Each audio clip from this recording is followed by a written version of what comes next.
Brian O'Driscoll on Off the Ball. With Vodafone, official sponsors of the Irish rugby team. Team of us. Everyone in. It's spinning! It's spinning!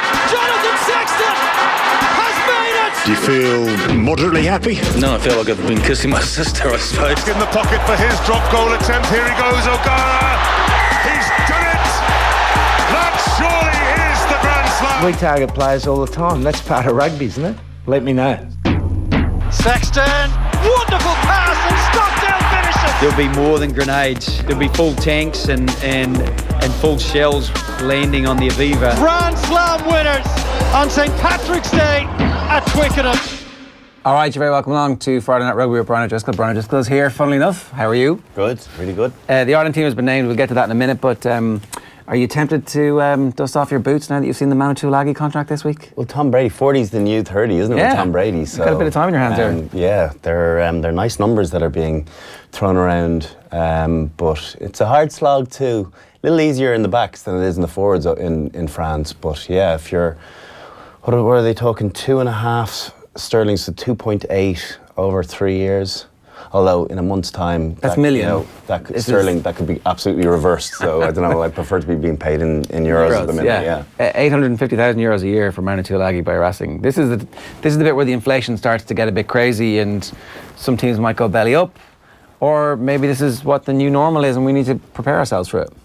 I suppose it depends on what that business model remains as, and if there's still the Jackie Lorenzettis in Racing and the Morad Boujalaz in Toulon that are willing to take a loss each year, depending on whether it's good for the ego or whether they actually see a business model. I think Lorenzetti possibly a little bit more so than Boujalaz in Toulon sees that whole metro. That new stadium that they've built, there's huge concerts going on there. It's a little bit of an epicenter of the area. Yeah. So, and Racing are just a part of that. You need these big guys, these big benefactors to pay big dough, because if you're paying one guy 825 or 850 grand, the next big name's going to come along and say, "Am I not worth that?" Yeah. So, and you talk about bringing the superstars, Julian Sevilla, he's had a tough couple of weeks down in Toulon, being absolutely lambasted by his president. Apparently he's getting paid £1 million a year. So, right. So the reports are being, or so Boujalad said himself. So, yeah, it just seems to be getting more and more inflated, and it wasn't there 5 years ago, let me tell you. If you're an Irish player now, in the middle of your 20s, are you looking at that and going, I'm going to do my 2 years now, bank the money and then come back to Ireland? Or are you thinking I'm only going to wait until the end? Like, there's definitely a draw for staying in Ireland, but there's also 3 times the money available. I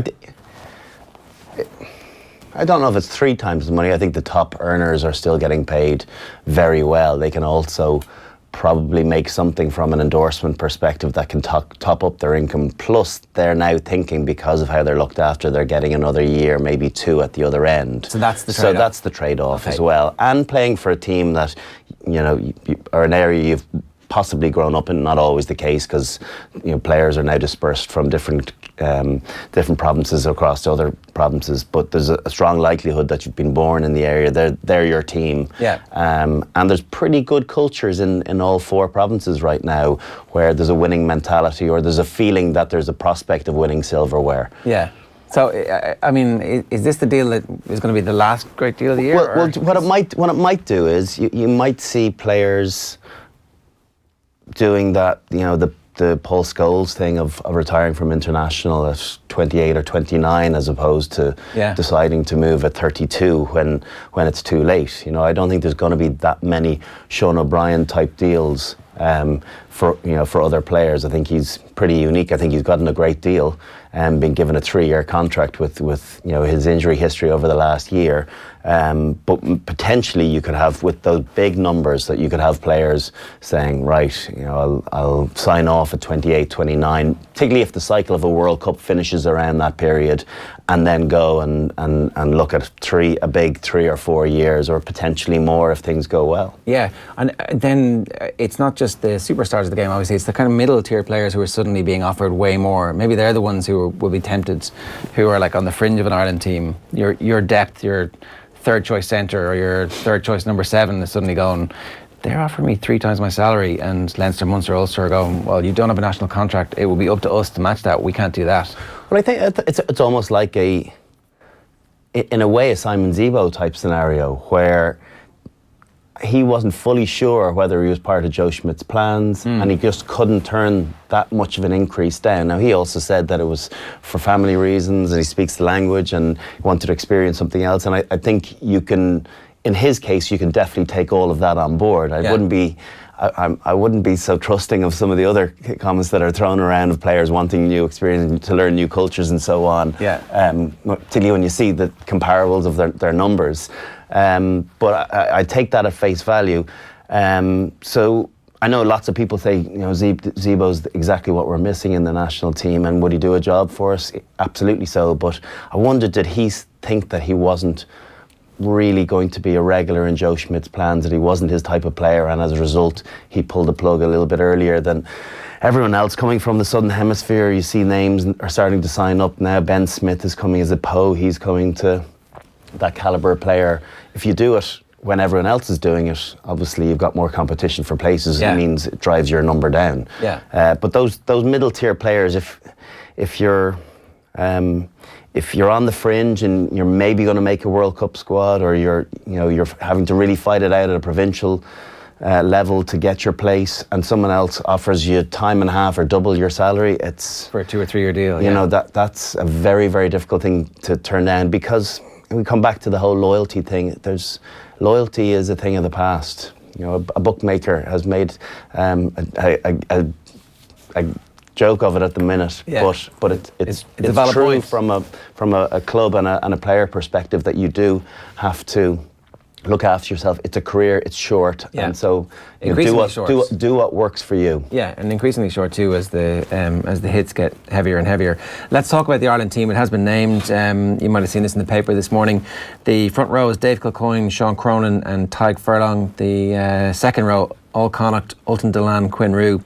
Peter O'Mahony captains the team from 6, Sean O'Brien is 7, and Geordie Murphy is 8. The replacements are Niall Scannell, Jack McGrath, John Ryan, Ian Henderson, Josh van der Fleer, John Cooney, Jack Carty, and Andrew Conway. So this is an interesting team.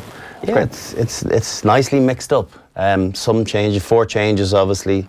I think a long overdue rest for a couple of players. Particularly the likes of Rory Best, who doesn't need those extra miles on the clock. Also, conversely, from an age perspective, I thought James Ryan was badly due a rest as well. He's played a lot of minutes. He's an 80-minute guy, and sometimes he probably needs a bit of protection from himself. So, giving how well Quinn Rue did, and then Ultan Dillane when he came on and had a big 15 minutes, I think there's faith restored in both of those, and to be given the opportunity. And then it's timely that Ian Henderson comes back from injury, having missed disciplinary action during the week on having been cited playing for Ulster, is a great addition into to bolster that bench. Yeah, and Josh van der Fleer, we kind of wondered if van der Fleer would make a bench, given that he seems like quite a specialist 7, but with Sean O'Brien in the team, you can move things around. And that's the thing, you don't always get that like for like change. So at a push, could Josh van der Fleer play 6? Of course he could, but if O'Mahony goes off, it means O'Brien goes to 6 and Josh goes into 7. Geordie's ability to be able to play all 3 positions allows for a specialist 7 to come on there. So they'll between them they could all, Josh would struggle maybe at 8, but the fact that Sean and Geordie play at 8, it's a back row that the players could be intermingled and it wouldn't really matter. Jack Carty is on the bench, which means that the injury profile this week, that Joey Carberry had a bit of a hamstring, is what we were told in the aftermath of the press conference today. What that actually means, sometimes the information coming out is who knows. But it meant that once he was gone, there was no chance of Sexton not starting, right? That was... I think it's... anyway? there's all the talk of how little Johnny has played since the new year, 130 minutes or something.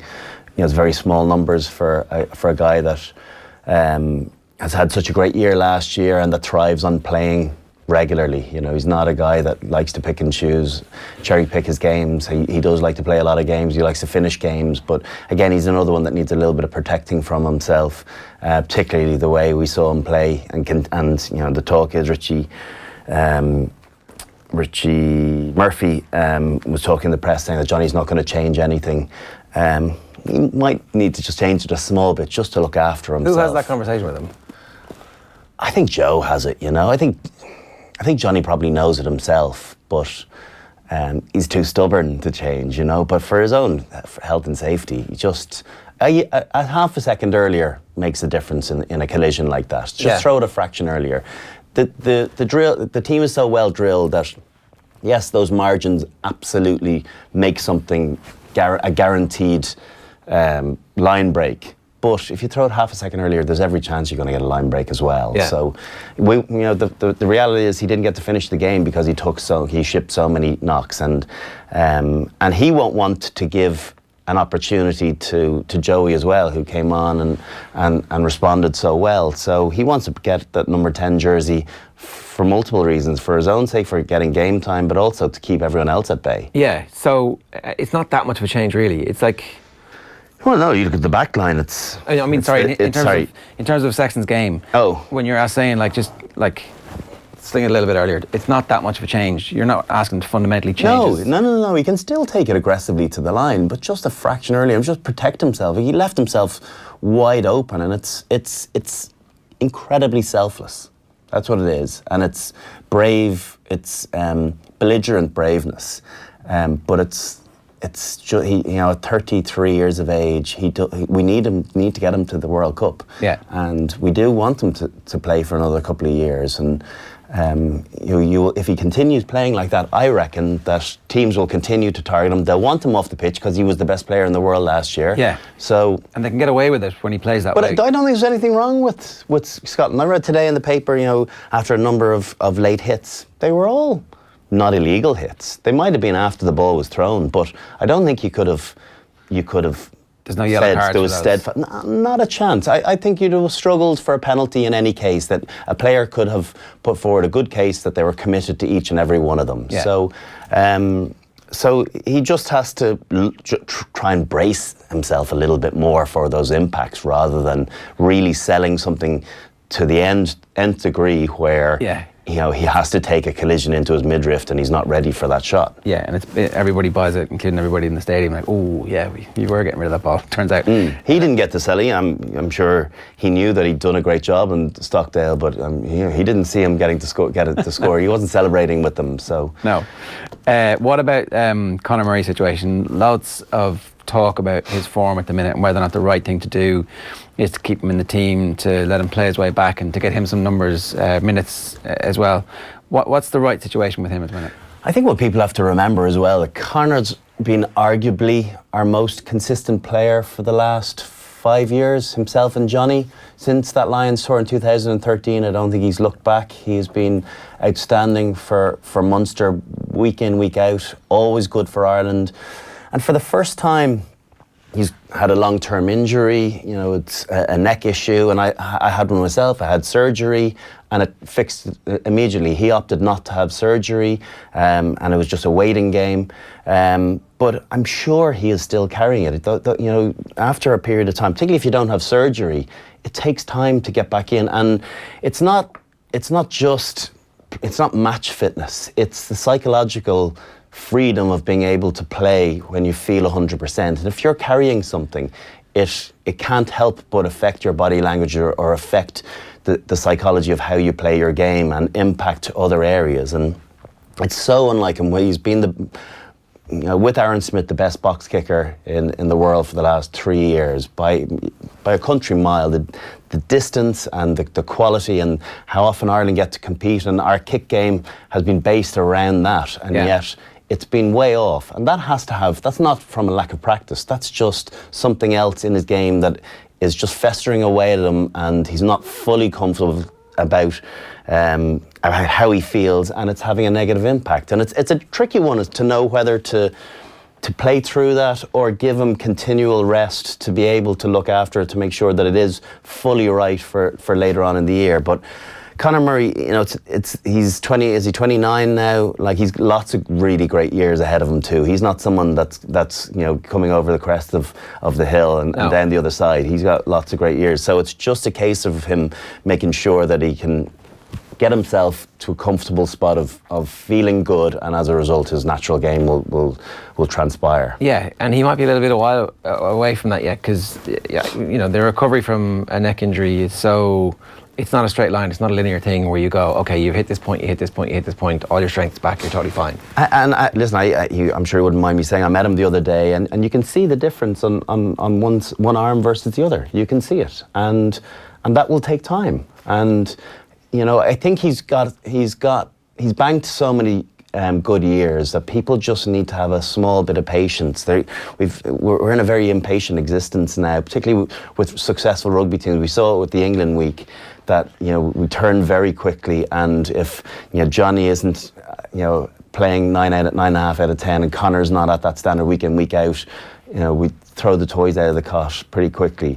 I think there's a need just to allow these players to play themselves back into to feeling better and getting minutes under their clock, and just build their confidence back up as individuals and as a collective. Because I do think the Irish team probably took a bit of a confidence dent after that England defeat. Of course you would. You were at home. It was a proud record they had in Six Nations. Yeah, it was a complete shock. Schmidt. It was a real shock. So that takes a game or two to get out of your system sometimes. That's why he's picked this team, isn't it? That's why he's put Murray and Sexton together, and he's not making any of the other significant changes. Because you could, for this game, the way Italy are playing at the minute, you could legitimately make a raft of changes, put players in who have 10 or 12 caps, and go, okay, off you go, this is your team, this is your chance.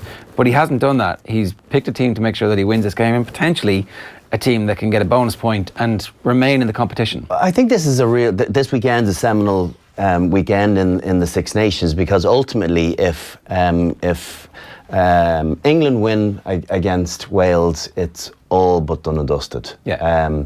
But Ireland won't. Ireland didn't have the luxury of knowing that result before they picked this team. Yes, they play on Sunday versus England on Saturday. They'll be watching. But what it will do, if England go and win against Wales, I think it'll give Joe Schmidt scope to go and try lots of new combinations in the other two games, knowing that the winning of the tournament is most likely beyond their reach. Yeah. Whereas Wales win this weekend, everyone's back in the mix. And if Ireland particularly could get a bonus point victory away from home against Italy, I think that'll put them a point or two behind England, depending on whether they get a losing bonus and so on. So there's still plenty to play for, but I think this is a team picked on two fronts: to still be competitive and win the game, but also to try and drive that confidence, and that's the nucleus of the team of what we expect. Rob Kearney back there, except for Rory Best. You've got Sean O'Brien in there. You've got the halfback pairing, guys that are going to be needed when we come to World Cup quarter-final time. Yeah, and need minutes. The Jordy Murphy coming in at 8, he's always been a huge fan of Jordy Murphy. There's been big games before where Jordy Murphy gets picked. You think of the game in Chicago where Murphy starts that game. I was like, well, that's a bit, and then obviously he gets injured and is out for a year basically afterwards. But he likes Jordy Murphy. The Jordy Murphy, the All Black game in Dublin in November. It should have been Sean O'Brien first, and then Dan Levy. And Levy gets injured, so Jordy's catapulted in, and Jordy's got a lot of success. He's got, he's got a Grand Slam. He was involved in those two championship winning years of 14 and 15.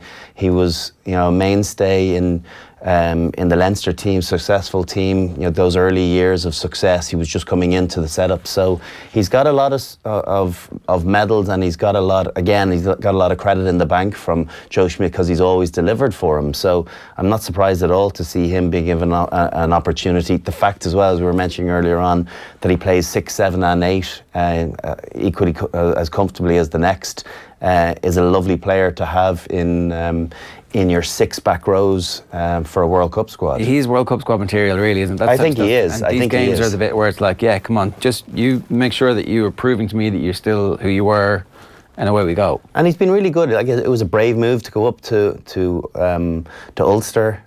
He felt as though he saw, well, the timing of it, he saw the writing on the wall with Van der Fleer and Levy coming through and Sean O'Brien all being there.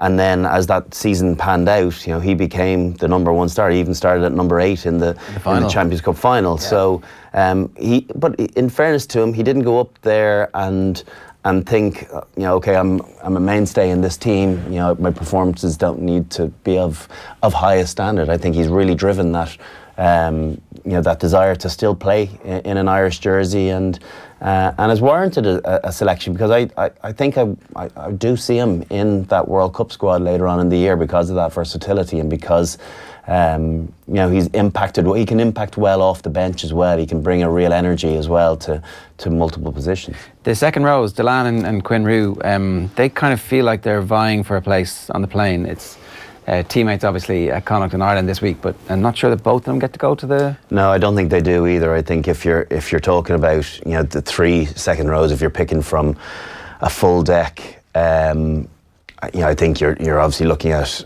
Ryan number 1, Toner number 2, and at the moment and Henderson as number 3, and then if you pick a Tadhg Byrne who can play in the back row on the second row, which would mean that only one of those 2 will get to go. I think you're only going to see 4 second rows, but you just pick 4 out and out second rows, and even in that case, only one of them will go. Yeah. So is there an outside chance that that both of them don't go?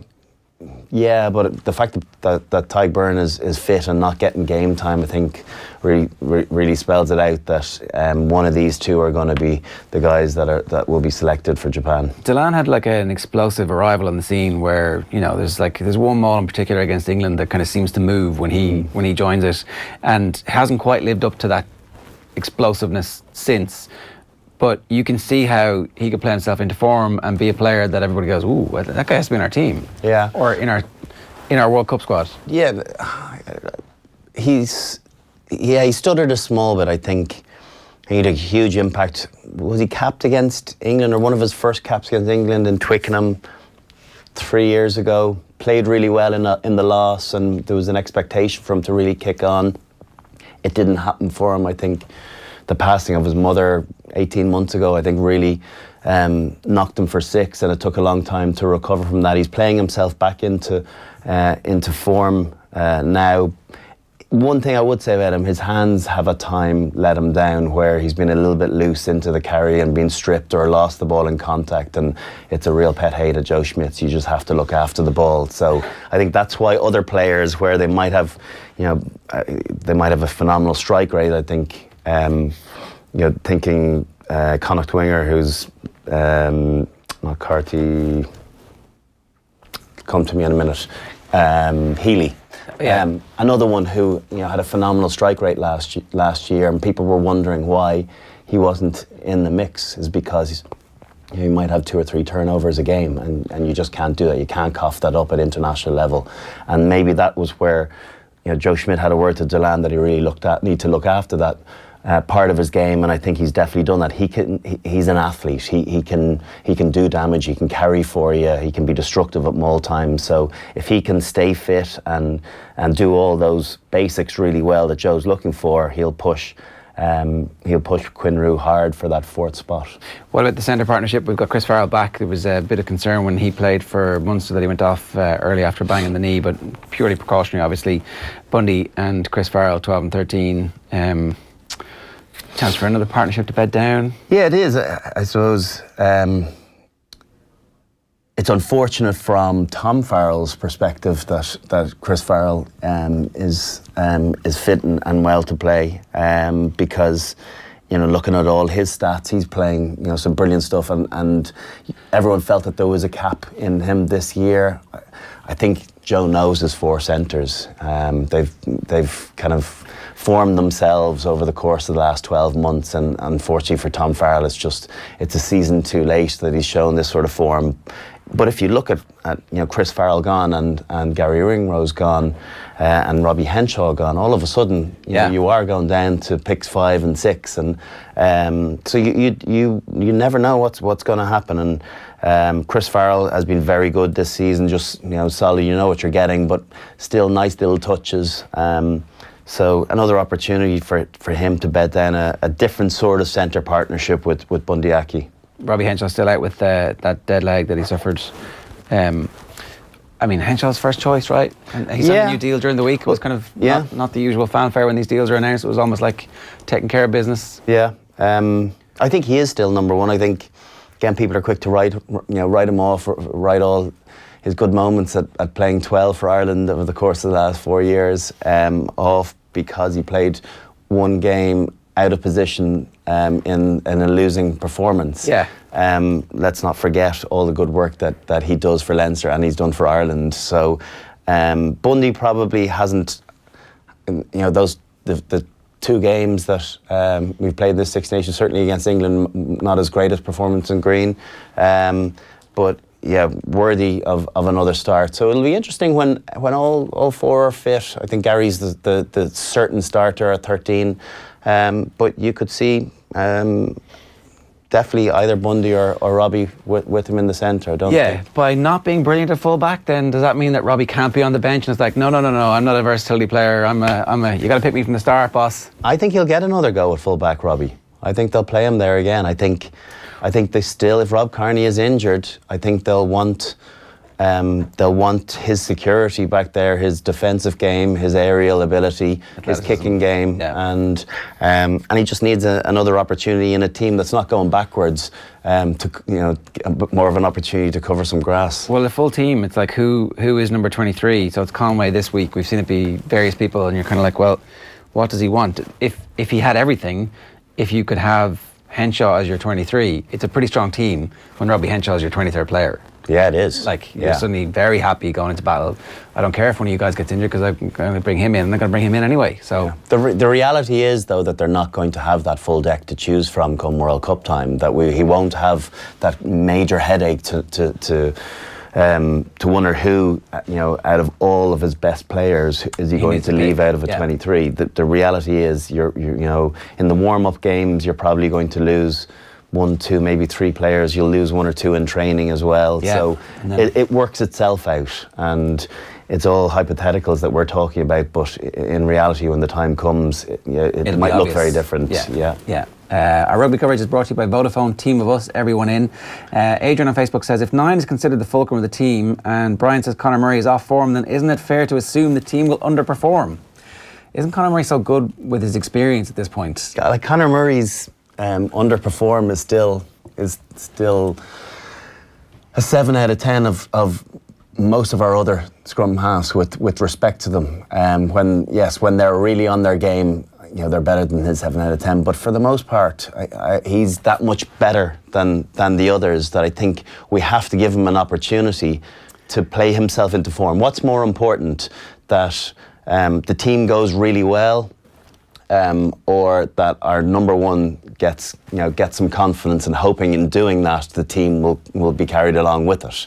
I think you've got to look at both sides of the bigger picture, but also of increasing the confidence of individuals, because he's human like everyone else. He might look inhuman at times the way he plays, and I think we've had the luxury of him being a guaranteed star performer, but he's just a little off. So he just needs to be bought some time. You've got to assume that at this stage, Schmidt is fairly happy with Cooney or Marmion as his backup, and now what he needs is for his 9 and 10 first choice.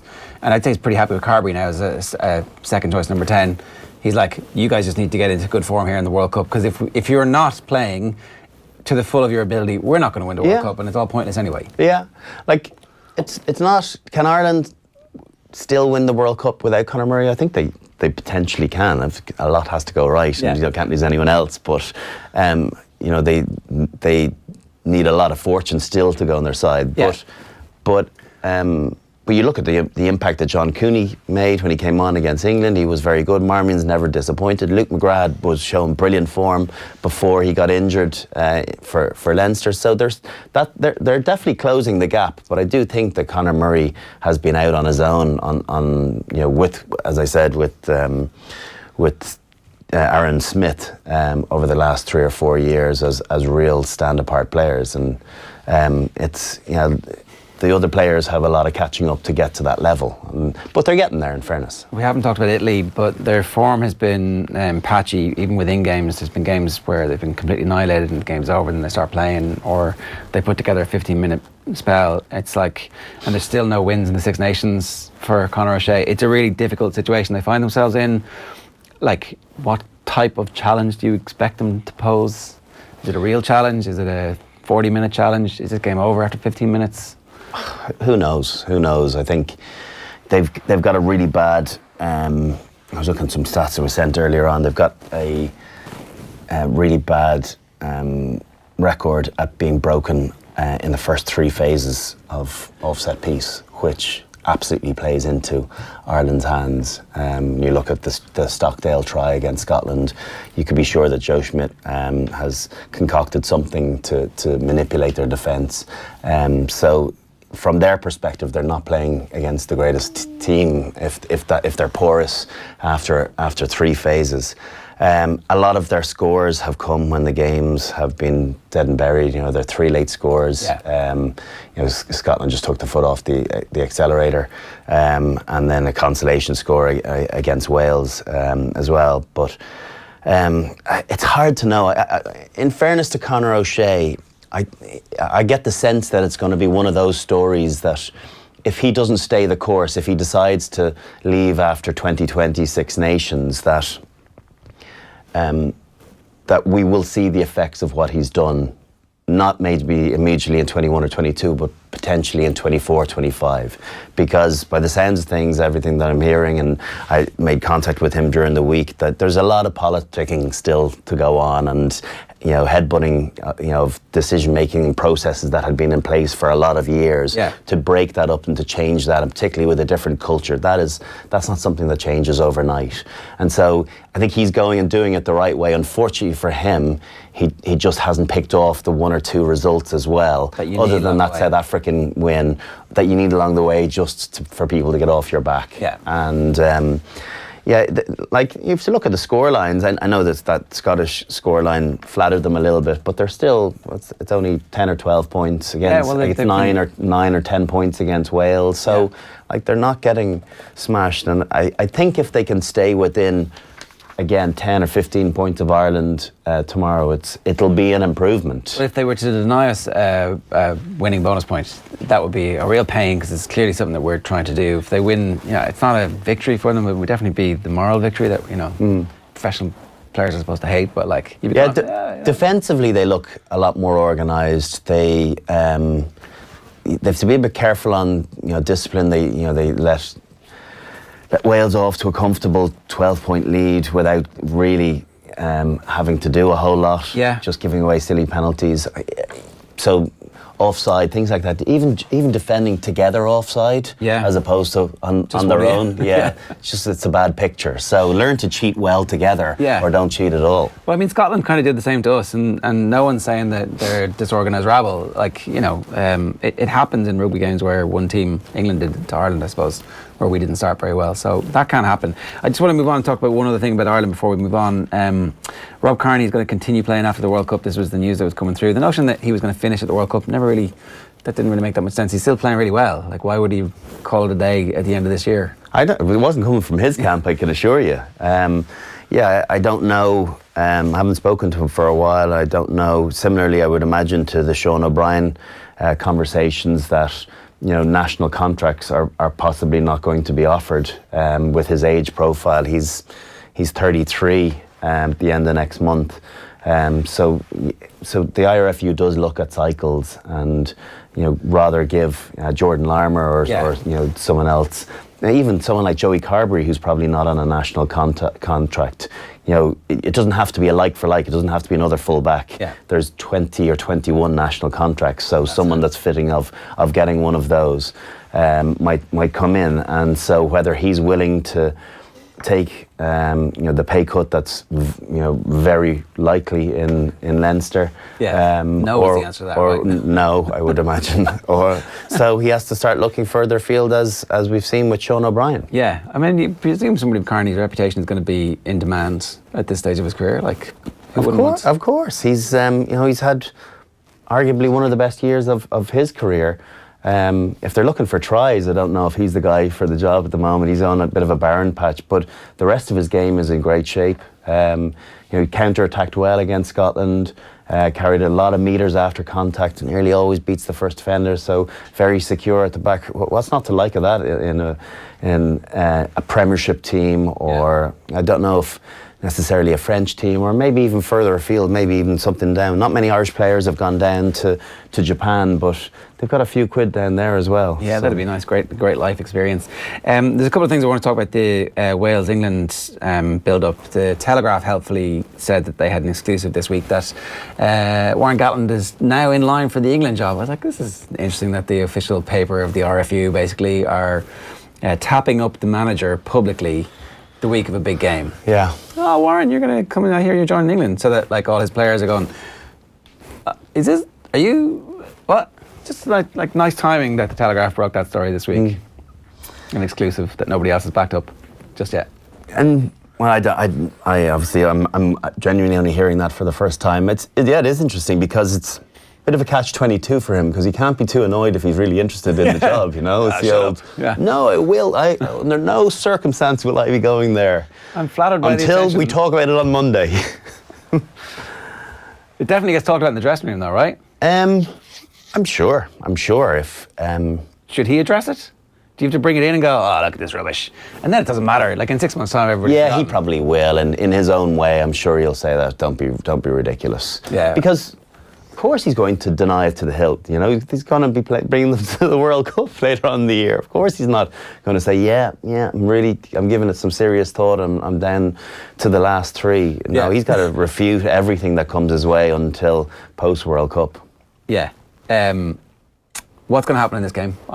We all obviously really need England to, at some point, stutter if Ireland are going to somehow pull this one out of the fire. But yeah, I don't know about Eddie Jones' comments of best Welsh team he's ever seen. I don't know if he was watching Phil Bennett back in the day. You should get onto YouTube and have a look at a few of those teams.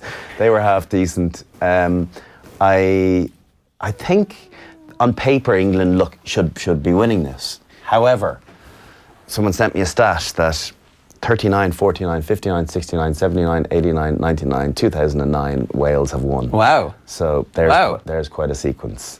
So 2019, would you bet against it? Probably not, because they are a different beast in Cardiff. Very tough. They love this game, like everybody else playing England, but they're particularly passionate about it, and they'd love to rub Austin Healy's nose in it. So what did Healy say? He's just being Austin Healy. Yeah, very always anti-Wales. So they love to hate him more than anyone else. This Wales team aren't stupid. I mean, okay, maybe they're normal Welsh people. I don't know. The bit where Eddie Jones is saying you're the greatest team of all time, they know they're not. No, they know. It's a bit patronising, isn't it? Yeah, they know they're not. He knows they're not. They know he's not plumosing them. They know that's, it's said with a little snigger of some sort, because this is not the best Welsh team. It's a really good Welsh team, very strong, but you certainly, their results, is it 12 in a row that they're looking for this weekend, which would be a record for them. So that, from a results perspective, it has to appear as though it's a very good Welsh team, but the best ever. I don't know. I think they're competing with Grand Slam teams and teams full of lions and sides that have been consistently excellent. So I don't think they're that side yet. If they go on and get to a World Cup final, I think they have the scope of getting into a conversation about that. But definitely on paper, it looks as though England have more firepower, particularly with the likes of Faletau out injured. I think he brings so much to them. But yeah, I think it'll be a very, very tight game. I'm gonna go for England shading it, but I hope I'm wrong. Yeah, In terms of the Scotland-France game, the France-Scotland game, more accurately, France is such a rabble at the minute. It's hard to see what's going to happen there. Like pre-tournament, we were like, "There's no way they're going to sack another coach before the World Cup." Now you're like, what would they actually lose if they sacked this coach now? Like, what difference would it make? Well, you look at what happened with the World Cup in 2011. They all but told Lieberman that they were owning the team themselves, and it was Yashvili, I think, kind of took the bull by the horns and said, and Dusautoir, and they got to within 1 point of the host nation, and of winning, and one referee decision from winning a World Cup themselves. So.